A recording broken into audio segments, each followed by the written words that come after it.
Good morning and welcome to your Friday Lettings Update.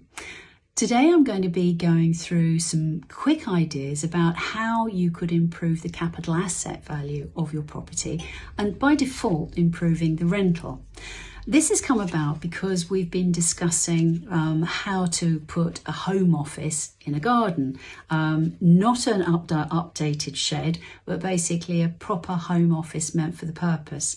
And the reason we've been looking into this is you've noticed that a lot of people working from home at the moment, and quite a few people have enjoyed it.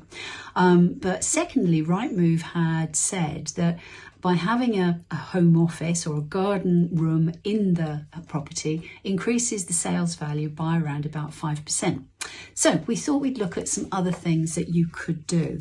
So the first thing, staying on the enlarging side of things, could you put a conservatory on? Could you go into the roof space? What about your garage? Is that going to be a case that you could change that into a room? I would think 99% of the garages that we rent out do not have a car in. So it could be a case of just making sure it's a room for a purpose. Fantastic. Redesigning the property, it could be a case of a lot of people like living in open plan rooms, particularly downstairs now.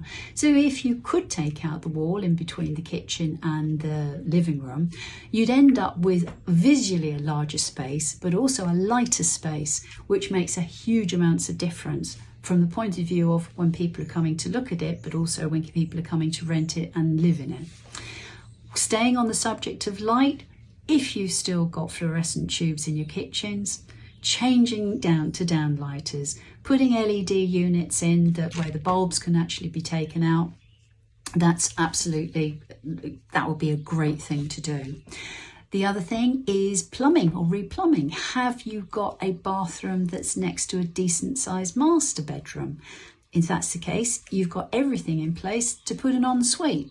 I certainly wouldn't say that if you have to replumb, that's not going to work. But if you've got something like that, ensuites really gain a huge amount more on rental, and also from a sales point of view, you're in there. And finally, looking at landscaping the garden. If you've got a patch of grass with a bit of concrete down the middle, that's really not going to entice people to sit there. What you're looking is just a quick redesign. It would most probably, in some cases, just a couple of £100 will actually make the difference. So just think of things like that. So any comments, just give me a call, and thank you very much for watching. See you next week.